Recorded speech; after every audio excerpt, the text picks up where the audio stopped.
Halo teman-teman, sahabat TioJB. Kali ini kita akan membahas tentang negara tetangga sekaligus mantan kita, yaitu Timor Leste. Tahukah kalian jika negara ini memiliki impian atau visi yang sangat tinggi, yaitu menjadikan Timor Leste menjadi Dubai-nya Asia Tenggara? Apakah hal ini dapat terwujud atau hanya mimpi di siang bolong? Kita juga akan membahas mengapa negara ini begitu miskin, apa penyebabnya? Lalu, apa alasan Indonesia menganeksasi Timor Leste di tahun 1975? Benarkah ada pembantaian? Yuk kita bahas di video kali ini. Sambil nonton, siapkan cemilan kalian. Langsung saja, markiber. Mari kita berangkat. Kembali lagi di channel TioJB, channel yang mungkin bisa menambah wawasan dan informasi yang mungkin belum kalian ketahui. Dari bukti arkeologis di Goa Laili di kota Manatuto, orang-orang Austronesia telah menghuni wilayah Timor Leste sejak tahun 43.000 sampai 44.000 tahun yang lalu. Selanjutnya, sekitar tahun 3000 sebelum Masehi, datanglah gelombang migrasi orang-orang Melanesia ke sini. Antara tahun 1000 sampai 1300, kemungkinan di wilayah timur ini sudah berdiri sejumlah kerajaan. Berdasarkan kitab Negara Kertagama, pada tahun 1365, wilayah ini menjadi bawahan dari kerajaan Majapahit. Pada abad ke-16, di sini mulai bermunculan kerajaan-kerajaan kecil. Dari banyak kerajaan itu, yang terbesar adalah kerajaan Wehali. Kemudian datanglah orang-orang Eropa pertama ke sini, yaitu dari Portugis, sekitar tahun 1512. Lalu penjajah Portugis ini membuat pos perdagangan dan pemukiman. Kemudian datang pula bangsa Eropa lainnya, yaitu VOC. Karena berebut wilayah, VOC dan Portugis akhirnya berperang teman-teman. Dari tahun 1598 hingga gencatan senjata di tahun 1663. Portugis menguasai sebelah timur Pulau Timor, sedangkan Belanda menguasai sebelah barat Pulau Timor. Di sisi lain, kerajaan lokal di Pulau Timor juga mulai ditaklukkan oleh Portugis dan VOC. Pada tahun 1702, Portugis secara resmi menduduki wilayah ini dan dinamai sebagai Timor Portugis. Sayangnya teman-teman, saat Portugis menguasai wilayah ini, Portugis itu seperti acuh tak acuh sehingga tidak banyak pembangunan yang berarti. Pada tahun 1942, pasukan Belanda dan Portugis di Pulau Timor berhasil diusir oleh Jepang. Namun gak lama kemudian, setelah kekalahan Jepang di tahun 1945, wilayah Timor Barat yang dulunya dikuasai oleh Belanda diserap ke dalam negara Indonesia. Sedangkan wilayah Timor Timur tetap menjadi bagian dari Portugis.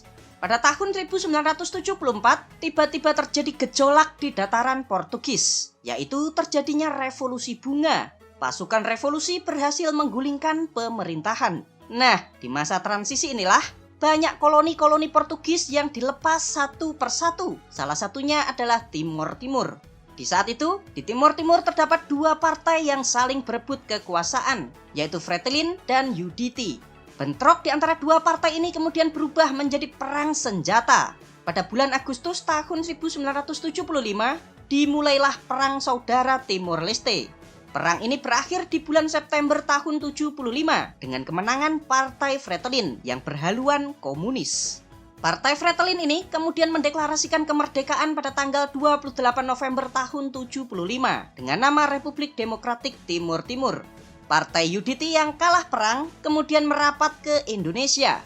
Akhirnya, pada bulan Desember tahun 75 dengan nama Operasi Seroja, Indonesia bersama UDT menyerang Timor Timur.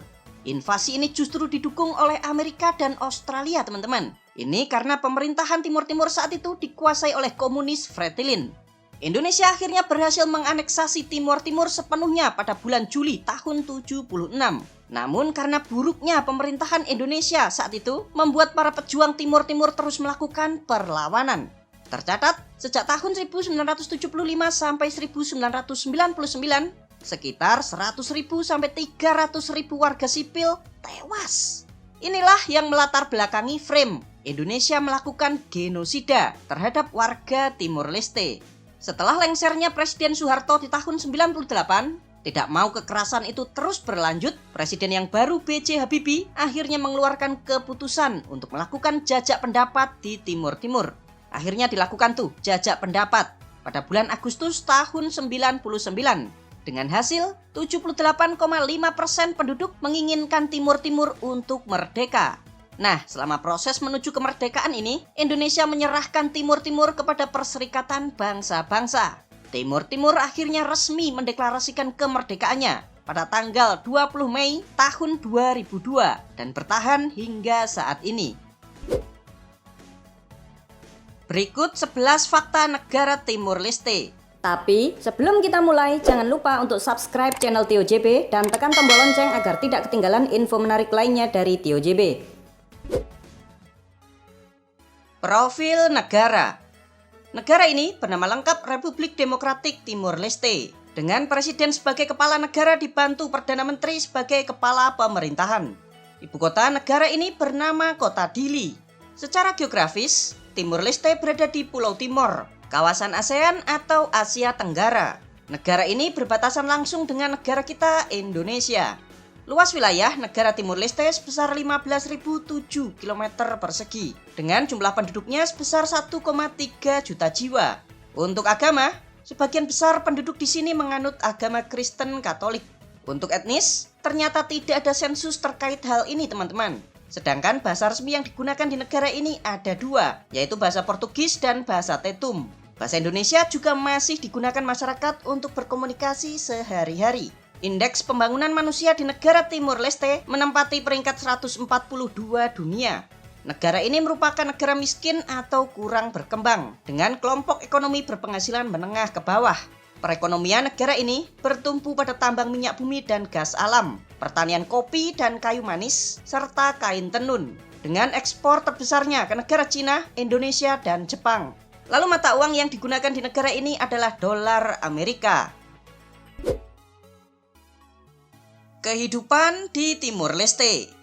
Tahukah kalian jika UMR di negara Timur Leste termasuk salah satu yang terendah di Asia Tenggara? Kalau dirupiahkan nih, UMR di sini sekitar 1,8 juta rupiah per bulan.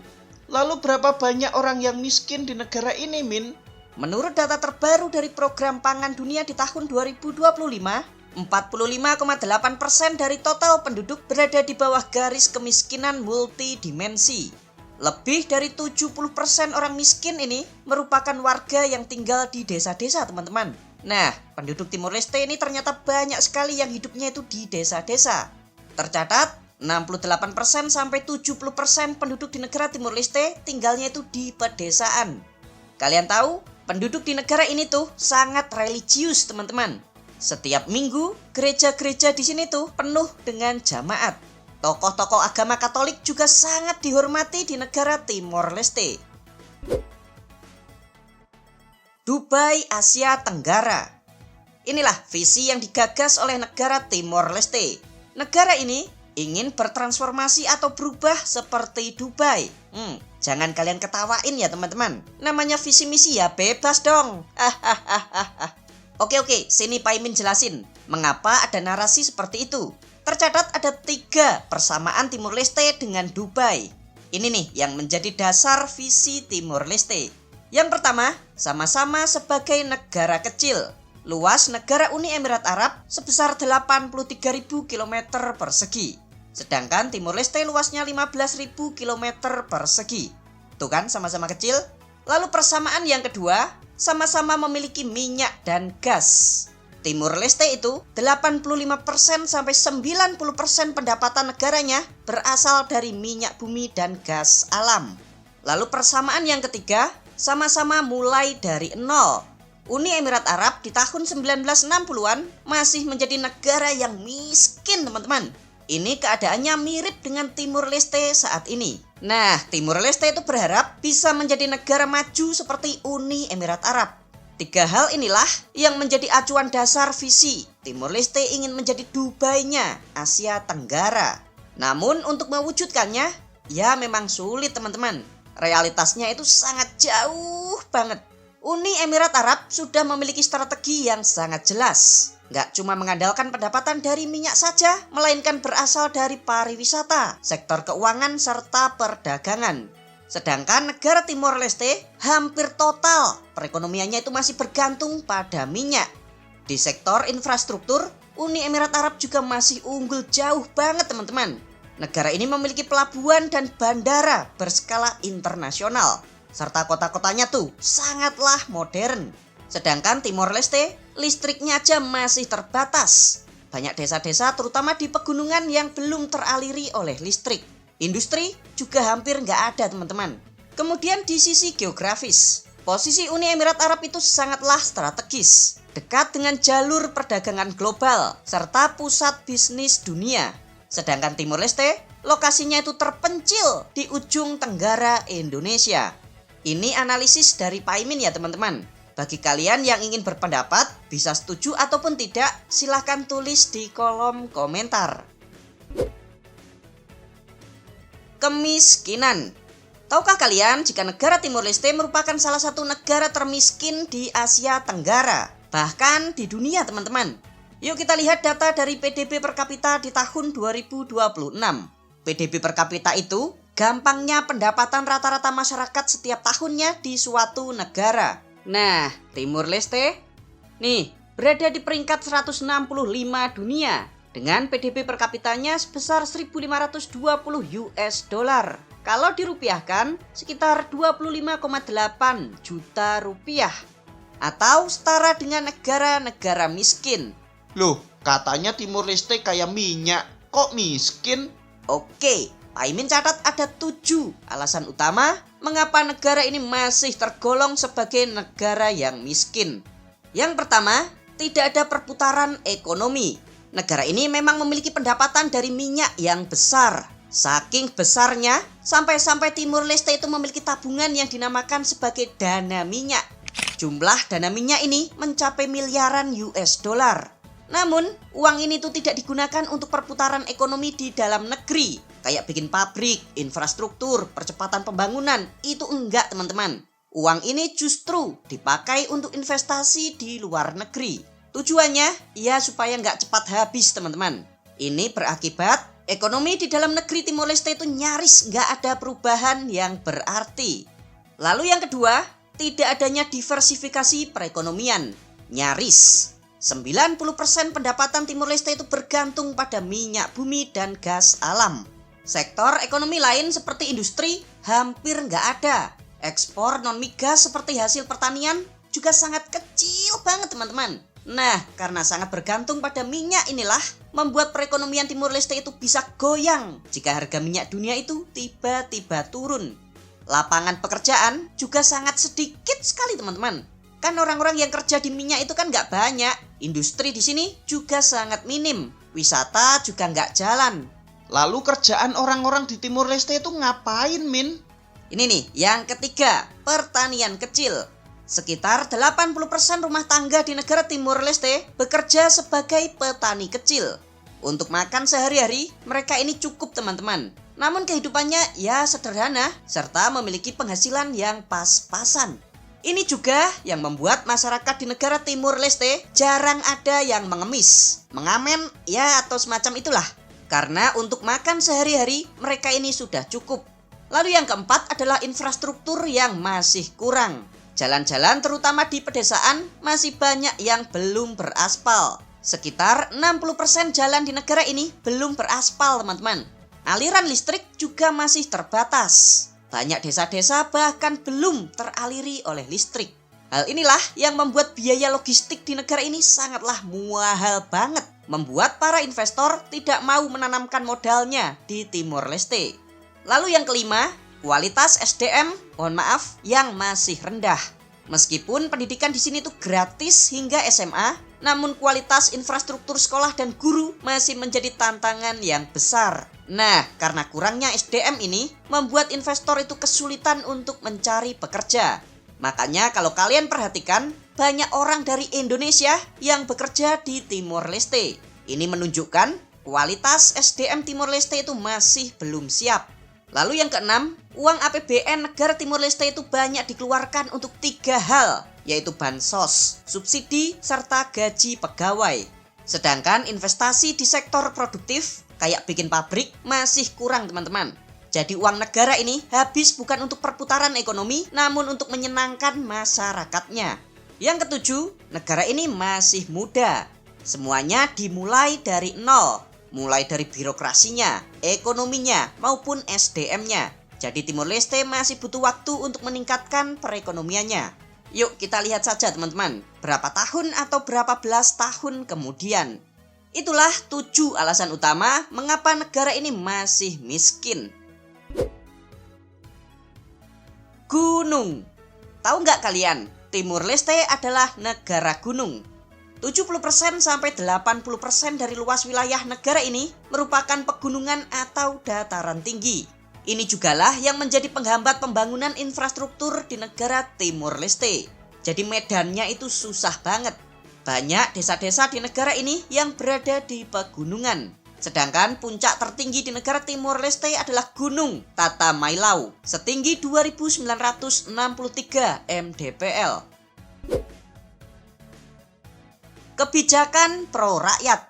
Sebelumnya kan sudah Pak Imin jelasin tuh, 7 penyebab negara ini tetap miskin. Nah, salah satunya adalah subsidi. 20% sampai 30% uang APBN di negara ini dipakai untuk subsidi dan bantuan sosial. Negara Timor Leste adalah salah satu negara yang memiliki anggaran bantuan sosial terbesar di Asia. Wow. Selain subsidi harga BBM dan listrik, pemerintah Timor Leste juga memberikan subsidi di bidang pertanian, pendidikan, dan kesehatan. Di sini nih, warga dapat pengobatan secara gratis tanpa bayar BPJS kayak kita. Selain itu, ada juga yang namanya pensiun seumur hidup untuk para veteran. Orang-orang yang dulu berjuang untuk kemerdekaan melawan Indonesia. Ada juga BLT untuk masyarakat miskin. Ada juga bantuan uang untuk penyandang disabilitas dan anak yatim. Serta ini nih yang menarik, uang pensiun untuk lansia di atas 60 tahun. Tanpa memandang pekerjaannya, seluruh lansia di negara ini bakal dikasih uang sama negara. Usia 60 tahun sampai 69 tahun bakal dikasih uang Rp900.000 per bulan. Usia 70 tahun sampai 79 tahun dikasih uang 1,2 juta rupiah per bulan. Serta usia di atas 80 tahun bakal dikasih uang 1,5 juta rupiah per bulan. Bayangin cuy, negara miskin loh ini, namun bisa memberikan uang pensiun untuk para lansia. Diterapkan di Indonesia bisa nggak, Min? Susah teman-teman. Negara kita tuh penduduknya banyak banget, ratusan juta jiwa. Kalau dikasih uang kayak gini, selain negara kita bakalan boncos, dikhawatirkan bakal menjadi ladang korupsi yang baru. Jarang dikunjungi. Dibandingkan dengan negara-negara lain di kawasan Asia Tenggara, Timor Leste adalah negara yang paling sedikit pengunjungnya. Pengunjung ini maksudnya adalah wisatawan asing ya teman-teman. Menurut perkiraan, jumlah pengunjung di tahun 2025 sekitar 80.000 orang sampai 100.000 orang. 3 negara penyumbang wisatawan terbesar bagi Timor Leste adalah dari Australia, Indonesia, dan Portugal. Kalau mau jujur nih, wisata di Timor Leste itu sebenarnya bagus-bagus loh teman-teman. Terutama wisata alamnya. Pantai-pantainya tuh, wih, jernih banget. Namun sayangnya, masih banyak PR yang harus dibenahi oleh Timor Leste. Terutama di bidang infrastruktur, fasilitas, dan jaringan transportasi umumnya. Wisata di Timor Leste. Halo teman-teman, sahabat TioJB. Pak Imin sekarang berada di kota Dili, ibu kota dari negara Timor Leste.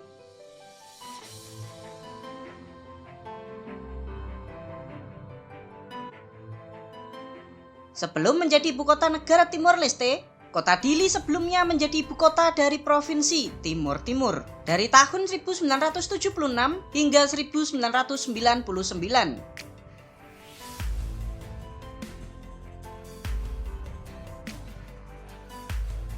Karena kota ini lama diduduki oleh Portugis, maka banyak sekali hal yang ada di Dili berbau-bau Portugis.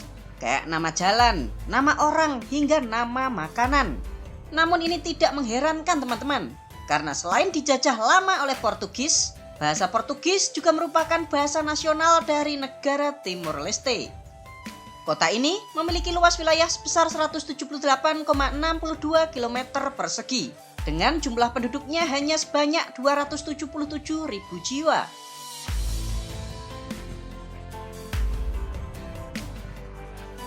Di sini tuh, transportasi umumnya masih minim teman-teman.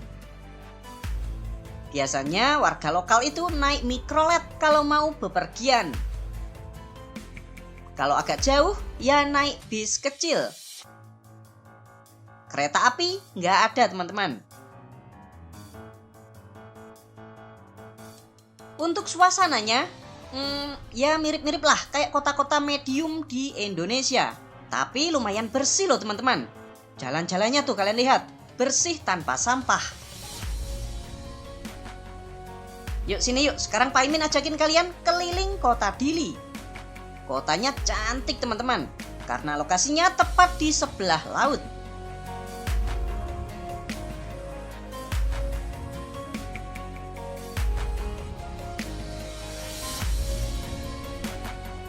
Yang pertama, ini wajib banget kalian kunjungi. Tuh, ada yang tahu namanya? Mirip kayak di Brasil cuy. Patung yang terbuat dari perunggu ini bernama Cristo Rei. Patung Yesus raksasa naik bola dunia yang memiliki tinggi 27 meter. Lokasinya berada di puncak Tanjung Vatukama. Dan patungnya menghadap langsung ke kota Dili. Patung ini nih dibangun oleh Orde Baru untuk hadiah peringatan 20 tahun integrasi Timur Timur ke Indonesia dan diresmikan langsung oleh Presiden Soeharto di tahun 96. Yang unik teman-teman, seniman yang ditugaskan untuk merancang patung ini merupakan seorang Muslim yang bernama Muhammad Sailillah dari Bandung. Yuk sekarang kita turun ke bawah yuk. Tepat di bawah patung Yesus, ada sebuah pantai pasir putih yang cantik banget teman-teman. Tuh kan, airnya jernih banget.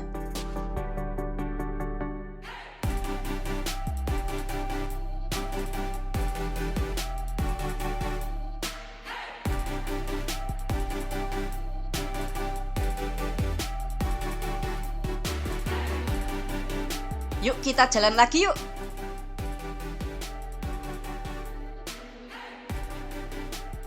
Kita mampir dulu melihat jembatan B.J. Habibie di kota Dili. Jembatan sepanjang 540 meter ini selesai dibangun di tahun 2019.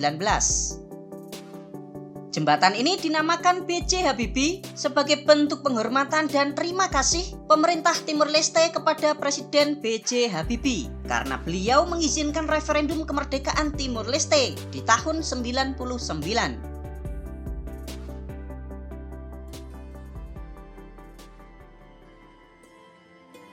Berikutnya kita akan mengunjungi gereja motel, gereja tertua di negara Timor Leste. Gereja ini dibangun pertama kali pada sekitar tahun 1800-an, lalu direnovasi menjadi yang kita lihat saat ini di tahun 1955.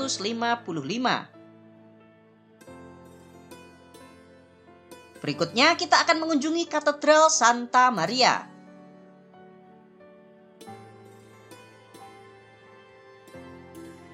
Wah, ternyata diresmikan oleh Pak Harto di tahun 1988.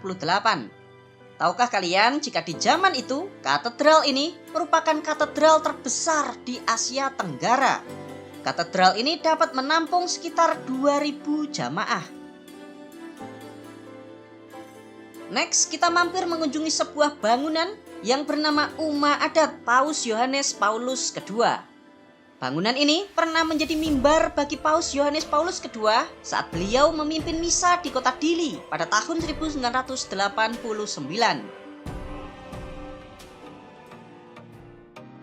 Sekarang kita meluncur ke sebelah barat kota Dili. Nah ini, namanya Penjara Aipelo. Penjara ini dibangun oleh Portugis di tahun 1889. Di zaman itu, penjara ini dipakai sebagian besar untuk membuang penjahat dari daratan Portugis.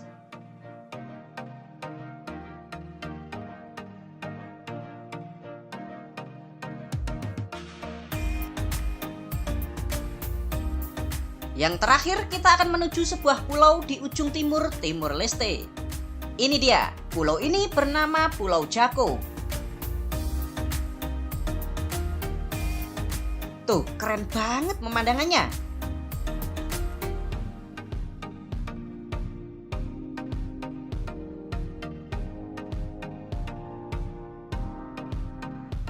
Di tempat ini kita juga bisa snorkeling melihat terumbu karang. Yuhu!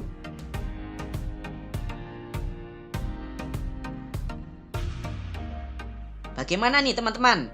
Kalian tertarik untuk liburan ke Timor Leste? Gak nyangka kan negaranya itu sekeren itu?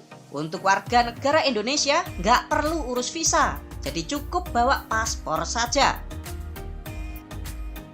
Untuk biaya tiket pesawatnya pulang pergi Jakarta Dili, Timor Leste, sekitar 10 juta rupiah per orang.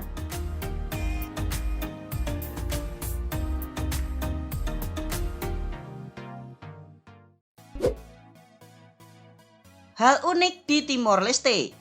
Timor Leste adalah negara tetangga Indonesia yang mengakui kedaulatan Israel. Israel sendiri merupakan salah satu negara pertama yang mengakui kedaulatan Timor Leste, yaitu pada tanggal 20 Mei tahun 2002 atau tepat di hari kemerdekaannya. Tahukah kalian jika ada seorang muslim keturunan Yaman yang pernah menjabat 2 kali sebagai Perdana Menteri Timor Leste? Beliau ini bernama Mari Al-Katiri. Perdana Menteri Timor Leste di tahun 2002 sampai 2006, kemudian menjabat lagi di tahun 2017 sampai 2018. Negara ini akhirnya diterima masuk ke organisasi ASEAN, yaitu di bulan Oktober tahun 2025. Terima kasih teman-teman sudah nonton sampai selesai. Bagi kalian yang mau membantu dan mendukung channel TioJB, kalian bisa kirim melalui super chat, super thanks, atau berlangganan secara eksklusif. Jangan lupa ya untuk subscribe channel TioJB dan tekan tombol loncengnya agar kalian tidak ketinggalan video-video menarik dari kita. Silakan nih kalau ada request, kritik, saran, kirim salam, atau apapun itu kalian bisa sampaikan di kolom komentar. Sampai jumpa lagi dan